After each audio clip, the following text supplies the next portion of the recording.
Intervención. Tiene ahora la palabra el embajador representante permanente de Argelia.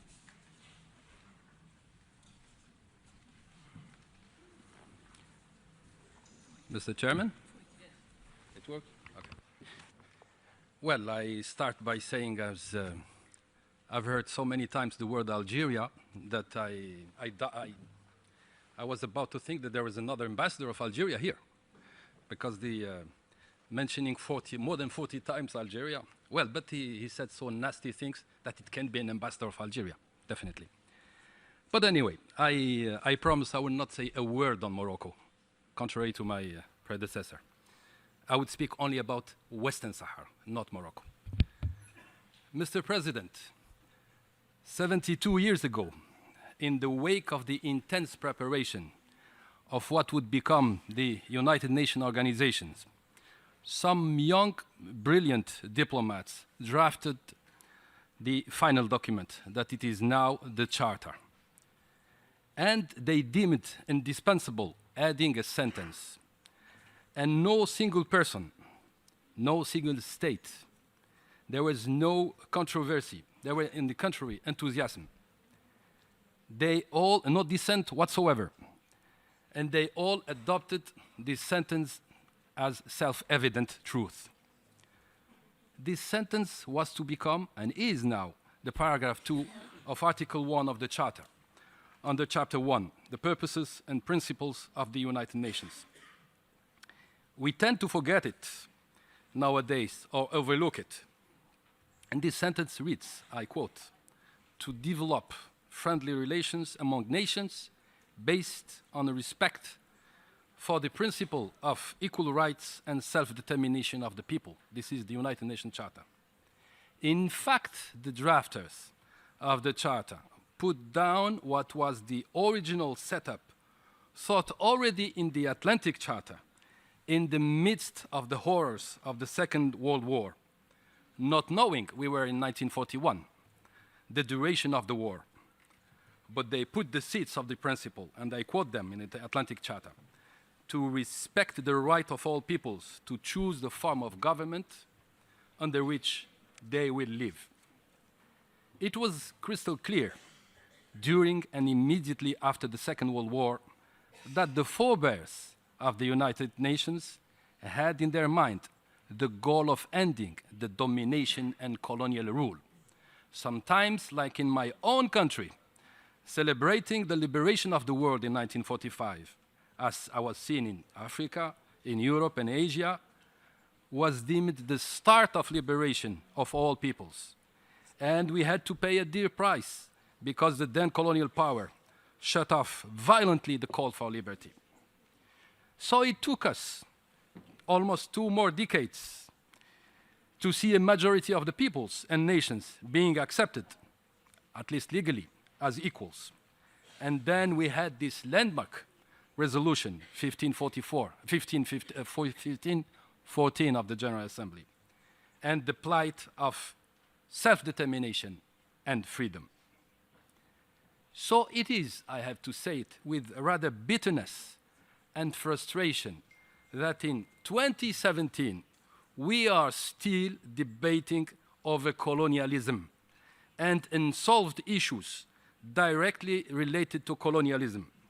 It is really appalling that in 2017 we still have 17 non-self-governing territories and debating on the merits of colonial remnants, domination of man over man, exploitation of their resources, and subjugation of their freedoms.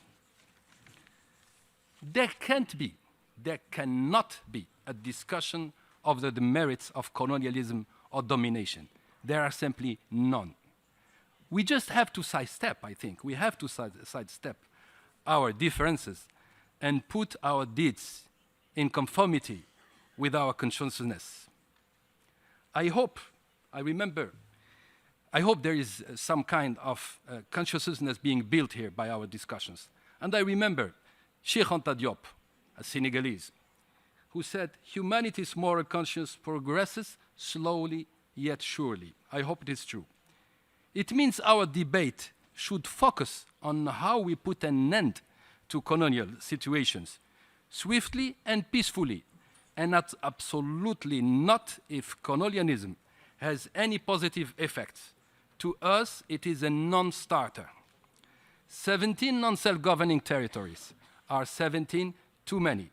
It is weird enough that 2 years shy of the third decade of the eradication of decolonization, we don't see any promising forecast. Are we going to bequeath to future generation a fourth decade, a fifth decade, and so on? It would be not anymore a combat, but a celebration. Are we going to celebrate colonialism in 50 years? And how long will it take? When would be the right time to discuss seriously the issue? Let me recall at this stage what Dr. Martin Luther King Jr. has said about the sequencing.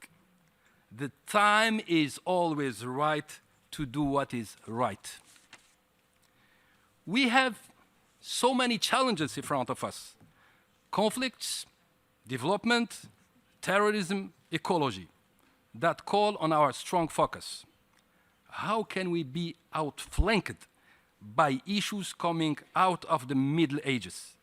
No difference of opinion or stand could exist on these very down-to-earth issues that deal with basic freedoms and justice. We have to speak up and terminate the unfinished business, the unfulfilled obligations, and the unaccomplished duty. We have to speak up, having in mind what Nelson Mandela has said: fools multiply when wise men are silent. The fourth committee has to speak up. The GA has to speak up. The C24 has to speak up. And they have to be wise. Because colonialism is a man-made system that man must put a definitive end to it. Let me turn now to the question of Western Sahara. Mr. Chairman, the conflict of Western Sahara is an issue of decolonization, opposing the Frente Polisario to the Kingdom of Morocco. This is the last unsolved issue of colonialism in Africa. And it has been on the agenda of the United Nations decolonization agenda over 54 years, when it was first inscribed as a non-self-governing territory. The legal status of Western Sahara suffers no ambiguity.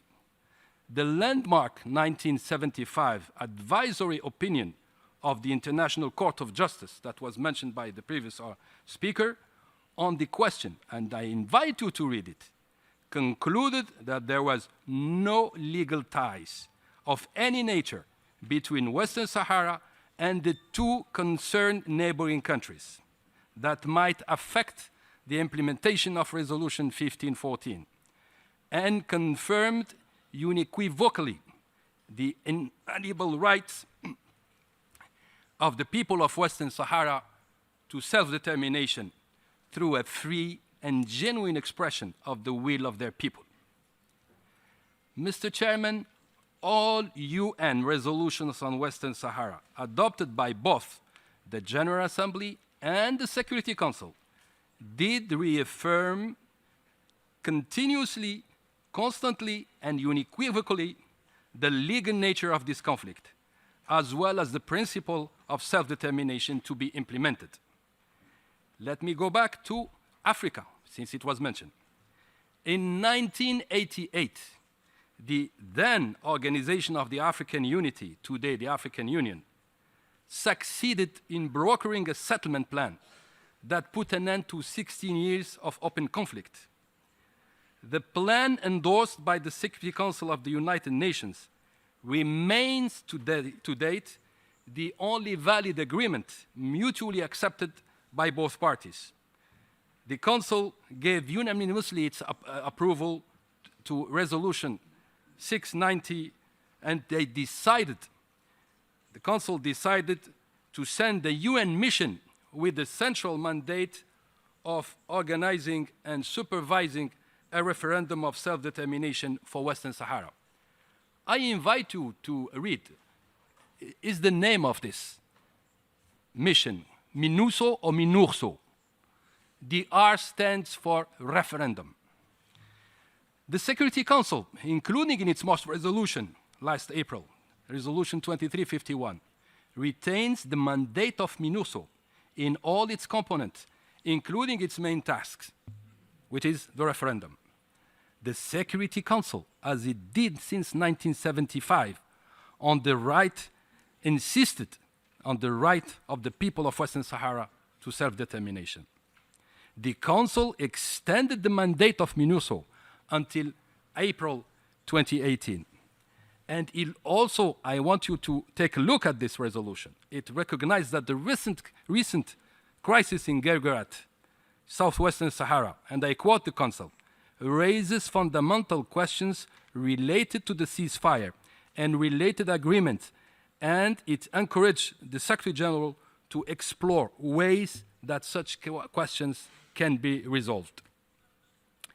But the Security Council also called upon the two parties to resume negotiations under the auspices of the Secretary General without preconditions and in good faith, and invited member states to lend appropriate assistance to these talks.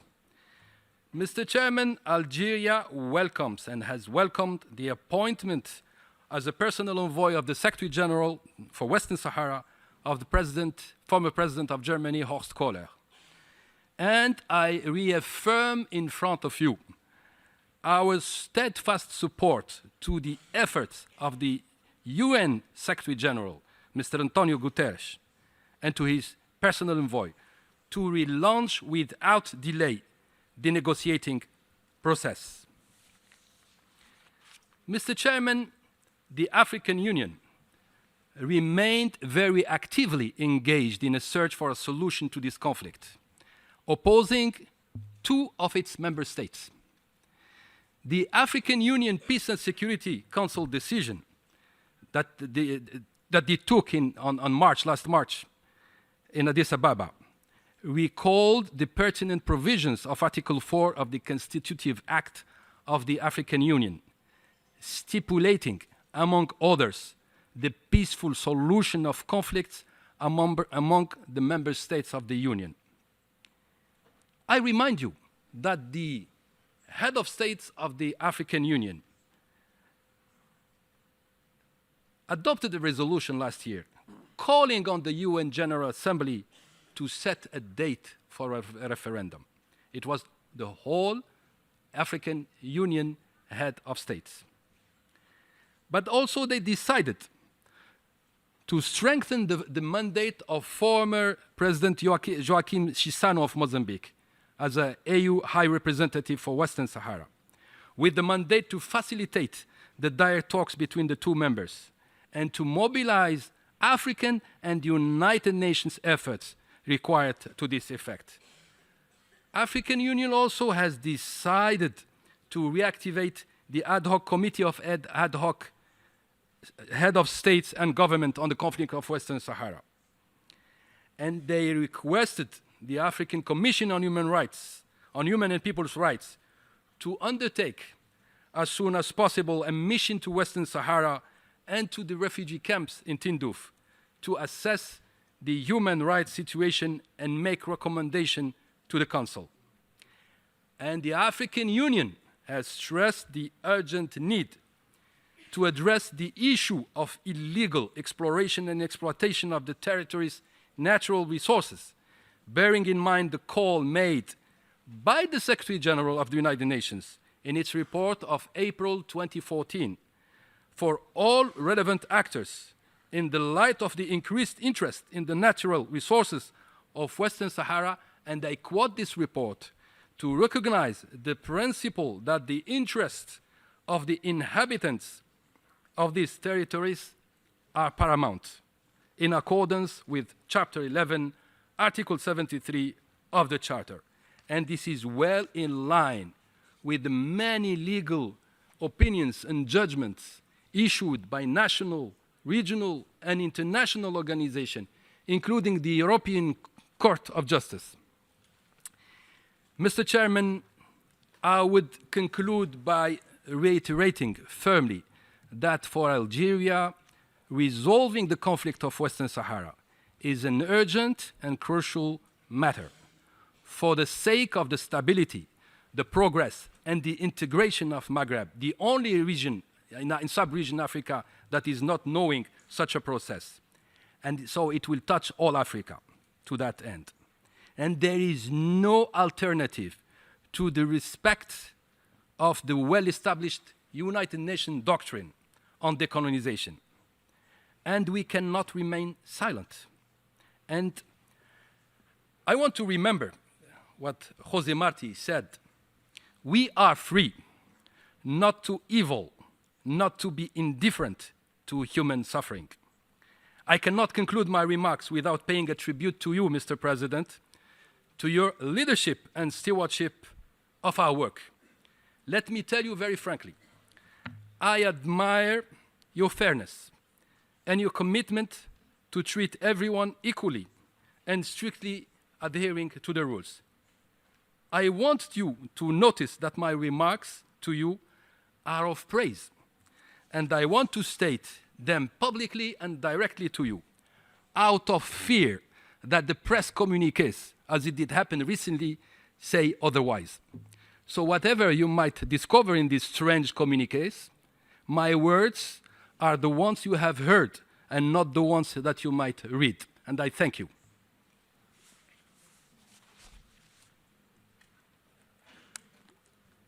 Gracias, querido embajador, por su declaración.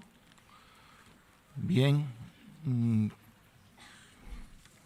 acabamos de escuchar al último orador en el debate general sobre los temas relativos a descolonización.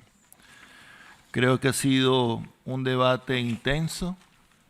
Han hablado todos los países que así lo han requerido y agradezco a todos por su respeto a la majestad de esta comisión y a las reglas que establecimos acá. Verdaderamente creo que de esta manera podemos tener un debate más constructivo. Bien, no he visto solicitud de derecho a réplica, así es que ahora vamos a la adopción de los proyectos de propuesta correspondientes a los temas del programa relativos a descolonización. La comisión adaptará ahora